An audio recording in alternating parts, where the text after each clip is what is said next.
Seguimos con más aquí en El Comercio TV y es momento de saludar a nuestro invitado del día de hoy. Se trata del ministro de Salud, Juan Carlos Ceballos. Muy buenos días, ministro, bienvenido. Buenos días con todos, un gusto estar de nuevo con ustedes. Ministro, en las últimas semanas los contagios y fallecidos, el mayor número se concentra en Quito. Entre antes de ayer y ayer hubo 305 contagiados, de ellos 191 fueron en la capital y de los 33 fallecidos, 31 fueron en Pichincha. ¿Esto no es una alerta de que algo no está funcionando en Quito, en sí, en Pichincha?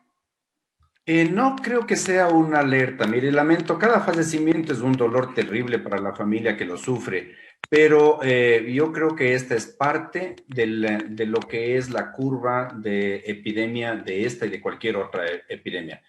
Nosotros tenemos en este momento un número mayor de pruebas que se están haciendo y por lo tanto el mayor número, al menos de los contagios, va a subir porque tenemos más pruebas. Las pruebas están focalizadas en ciertos sitios. Llegamos casi al 500.000 de pruebas ahora y obviamente el número de pruebas confirmadas son de 141.399 casos. Los fallecimientos, como digo, lamentablemente se han dado, pero si usted ve desde el inicio de la pandemia, lo que ha sucedido en Quito, en el distrito metropolitano, van bajando el número de fallecidos, ¿no? ¿Pero qué se piensa hacer, ministro? Pues hemos visto que todavía hay fiestas que se realizan sin cumplir con el número establecido, hay aglomeraciones y sin duda alguna esto está provocando también este incremento de cierta forma acelerado en la ciudad que es ahora el centro de la pandemia, porque hay otras ciudades también afectadas, también como Cuenca. Tiene toda la razón. Hay que considerar que esta no es una pandemia que ha terminado, estamos lejos de terminar la pandemia, porque de las cifras que nosotros tenemos son, miren, Quito particularmente a lo que usted se refiere, 22% de las personas ya se contagiaron y desarrollaron anticuerpos. Pero ¿qué pasa con las otras 4 de 5 personas? Esas, el 80%, cerca del 78%, todavía debe contagiarse. Entonces, estas fiestas clandestinas, las concentraciones que tenemos de fiestas y de celebraciones, no deben darse porque en realidad es ahí donde está el contagio. Pero ¿cuál es el nivel entonces de ocupación? Si usted dice que todavía sobra un porcentaje que tendría que contagiarse aquí en la capital, 1 de cada 5, tengo entendido, según lo que usted también ha manifestado, señor ministro, que son quienes ya se han contagiado aquí en la capital. ¿Cuál es ese porcentaje de camas que está disponible, por ejemplo, en la unidad de cuidados críticos de pacientes COVID-19? Porque el alcalde de Quito también incluso ha manifestado que está al tope y si todavía falta una cantidad de personas por contagiar, ¿cómo se va a abastecer? No, mire, las camas, la ocupación de las camas, la demanda de camas va disminuyendo. Yo no creo que el alcalde haya dicho que está al tope cuando él tiene el bicentenario, que hay un porcentaje muy grande de camas que están libres. Cerca del 60-70% de las camas del bicentenario están libres. En Pichincha, yo tengo este momento frente a mí, la ocupación de las camas de terapia intensiva de las UCIs es del 86%, y esto es lo que desde que inició, más, digamos, unos 8 semanas es la cifra más baja, y la ocupación de hospitalización es 71%. Mire, le digo, en el Eugenio Espejo, por ejemplo, que es un hospital que trabaja muy bien, es el ícono del país en términos de atención médica, 10 camas de las 27 han sido ya pasadas a que atiendan otro tipo de enfermedades. Estas buenas noticias no nos deben alertar para que bajemos la guardia. Es más bien, les repito, en este momento tenemos que ser mucho más cuidadosos. Y si me permite 10 segundos, en esta nueva fase, dentro de las casas es cuando se deben evitar las aglomeraciones, las conglomeraciones. No podemos tener dentro de casa sin ventilaciones, sin ventanas abiertas, sin puertas abiertas, la concentración de las personas. Más de 5 o 10 personas no pueden estar, dependiendo obviamente del lugar. Mantengamos la distancia, usemos mascarilla en lo posible, pero hay que evitar dentro de las casas el hacer las reuniones. Es ahí donde está la mayor fuente de contagio. Señor ministro, antes de empezar con esta entrevista, conversábamos los dos por interno. Usted me decía justamente que en esta nueva fase se van a hacer ciertos controles. ¿Cómo va a funcionar? Por lo que hemos visto, como decimos, de quizás esta indisciplina de la gente, pues al parecer también, como todavía hay estas aglomeraciones, todavía hay estas fiestas, el mensaje del gobierno a través de su campaña Yo me cuido parece no estarle llegando completamente a la ciudadanía. Por eso la indisciplina. Yo creo que a nivel del exterior, si usted se pasea por cualquier ciudad, yo voy frecuentemente a Guayaquil, y en Guayaquil y en Quito, pudiera decir, en las otras ciudades aledañas, el 99, sino el 100%, la mayoría de la gente usa mascarilla cuando está afuera, pero ese ya ha dejado de ser el problema. El problema es otro, el problema es en el interior, en las reuniones que nosotros hacemos con nuestros familiares, que hacemos con nuestros amigos. Es ahí donde además comemos, además bebemos, y el problema es serio porque es ahí donde sin mascarilla, al comer o al beber, se hace el contagio. Entonces, es ahí donde viene el clamor a la ciudadanía. Mire, es dentro de las ciudades, en los habitáculos cerrados que no tienen ventilación, donde la gente no debe estar. Entonces, estas estadísticas y estos indicadores actuales nos podrían hacer pensar que quizás se pueda llegar a un nuevo confinamiento sectorizado, es decir, en las provincias más afectadas, los cantones más afectados. Siempre hay una posibilidad de eso. No, nosotros estamos luchando contra una pandemia que, como su nombre le indica, es mundial, en el cual la mayoría de los países están contagiados. No hay una vacuna disponible todavía, no hay un tratamiento disponible en este momento, excepto el Remdesivir que lo hemos llegado al Ecuador y que lo estamos utilizando para ciertos pacientes nada más. Y no hay un diagnóstico que permita saber si a través del PCR, por ejemplo, el virus está presente en las personas durante los primeros 5 días del periodo de incubación. Y entonces, obviamente, si es que hay más contagio, hay más indisciplina de las personas, es obvio que va a haber más contagio, un contagio más rápido. La clave de aquí es que el sistema sanitario pueda contener eso. Entonces, si usted me pregunta de las camas, yo le respondí las camas de los porcentajes de ocupación, que a propósito en Guayas y en Pichincha en Guayas, perdón, y a nivel nacional son más bajos de las cifras que le he dicho, pero no está ahí el problema. Nosotros como sistema y como autoridad sanitaria nacional tenemos que enfocarnos a nivel del dispensario pequeño, a nivel del barrio, ahí es donde nosotros tenemos que poner el esfuerzo mayor, y así lo estamos haciendo. Usted dice entonces que la capacidad de nuestro sistema de salud está justamente para atender a todas las personas en las próximas semanas también que se contagie de COVID-19. Sí, yo creo que esa es una afirmación que es correcta. Sin embargo, no podemos, como digo, bajar la guardia. Este momento tenemos, y yo vuelvo a hacer hincapié en el asunto de que es importante tener camas de cuidados intensivos, camas de hospitalización disponibles, y estamos trabajando. Nosotros hemos contratado un sinnúmero de nuevas personas, por ejemplo, cerca de 2.200 personas han sido, o más de 2.200 personas han sido contratadas para el efecto. Pero el énfasis debe estar en la responsabilidad de cada individuo y en contener, como lo hemos hecho nosotros, toda la pandemia a nivel de los dispensarios, los subcentros pequeños, a nivel del barrio. Ahí donde usted ve, a cualquiera que usted vaya, va a haber una tienda o una carpa que atiende exclusivamente pacientes con infección respiratoria aguda, y la otra que atiende otro tipo de enfermedades usuales, vacunas, traumatismos, etcétera. Y eso vamos a continuar haciéndolo, ¿no? Ministro, el resto del país vive una realidad distinta a la de Quito, sin duda, porque tanto los contagios como la mortalidad ha disminuido en el resto del país. Pero hay una posibilidad quizás de un rebrote como lo está viviendo ya España y Francia. La ciudadanía tiene temor. Siempre va a haber posibilidades, como les vuelvo a repetir, no hay un tratamiento, no hay un diagnóstico temprano y no hay una vacuna todavía. Entonces, las posibilidades de contagio, de que hayan nuevos brotes, es real, y por eso es que nosotros volvemos a insistir en la corresponsabilidad. Ministro, usted ha hablado también del tema de las vacunas. Usted ha dicho justamente que Ecuador está gestionando ser parte de la iniciativa COVAD para acceder a una vacuna contra el COVID. ¿Se ha tenido éxito en esas gestiones o se está conversando también con otras farmacéuticas para obtener la vacuna?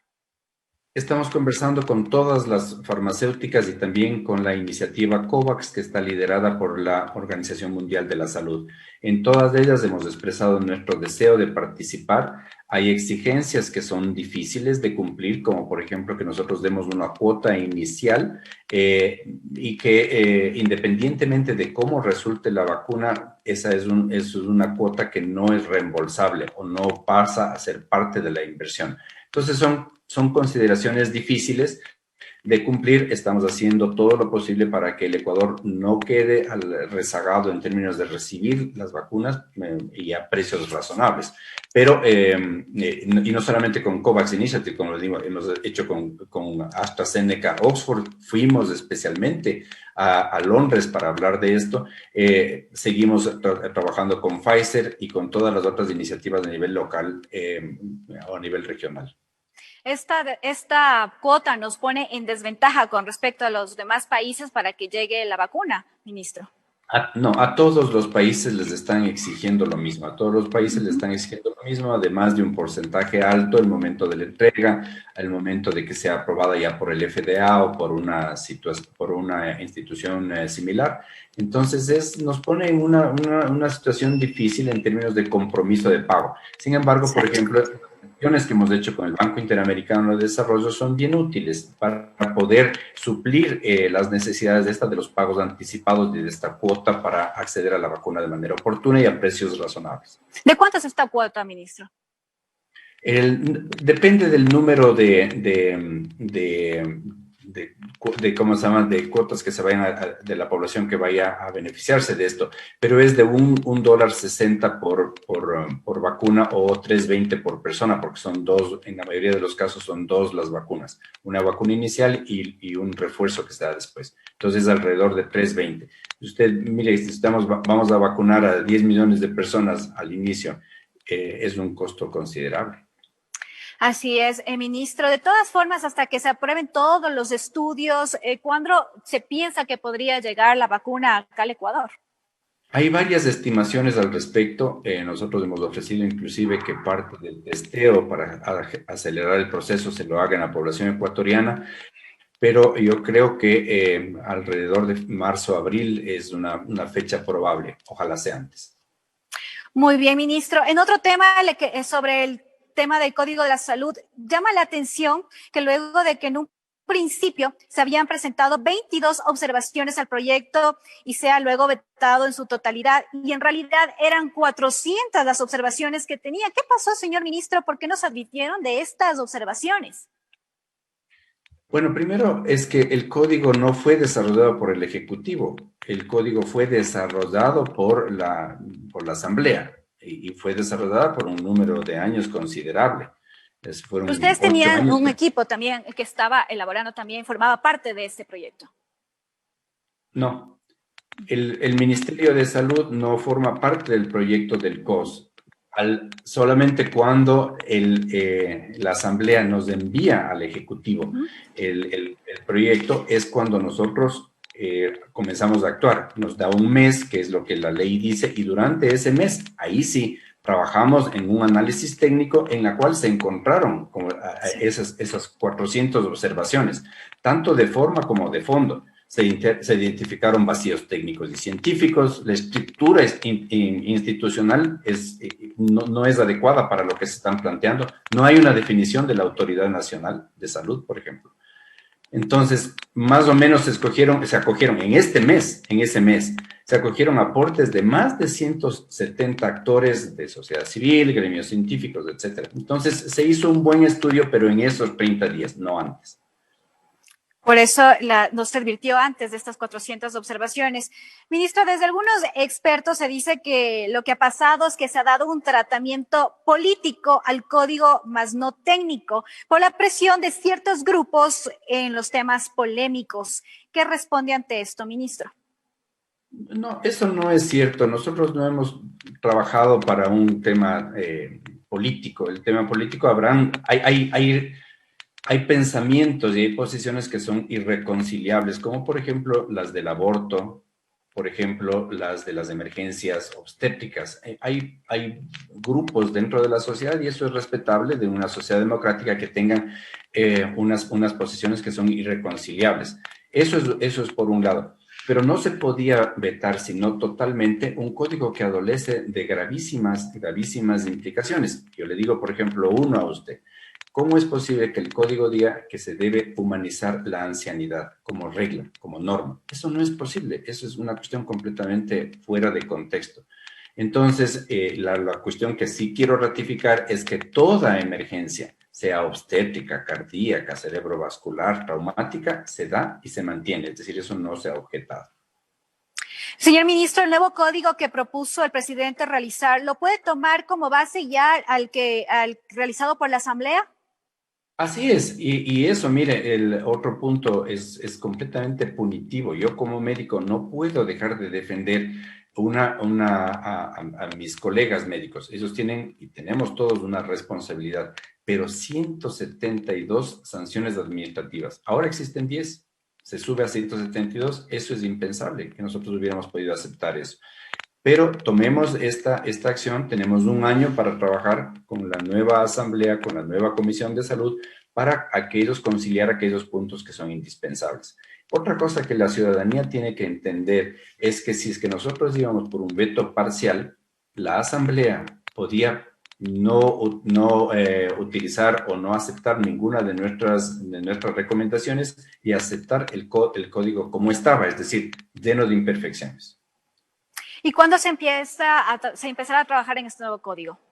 Estamos trabajando ya en varias secciones de los códigos, ¿no? Por ejemplo, aparte de las sanciones, yo he tenido un acercamiento ayer con el señor presidente de la Federación Médica Ecuatoriana. Hay un grupo de expertos que son los que inicialmente nos hicieron las recomendaciones, entonces vamos a trabajar. También queremos iniciar a nivel de varias mesas técnicas a nivel nacional, trabajos con la Federación Médica y con la Asociación de Municipalidades del Ecuador, AME, como para trabajar conjuntamente estos tres sectores, Ministerio de Salud, Federación y Alcaldías o GATS, para trabajar conjuntamente en las soluciones de estos problemas que son críticos y que tenemos que trabajarlos conjuntamente. Ministro, vamos rápidamente por cuestión de tiempo. ¿Existe rechazo por parte de los trabajadores de la salud frente al reglamento de la ley humanitaria? Pues dicen que se dejaría a discreción sus contratos definitivos al Departamento de Recursos Humanos, lo cual está contradiciendo totalmente a la ley humanitaria. Se han anunciado incluso manifestaciones, paralizaciones de los trabajadores de la salud y sobre todo de aquellos que dicen estar vulnerados, quienes estuvieron al frente en los días más críticos de esta emergencia sanitaria.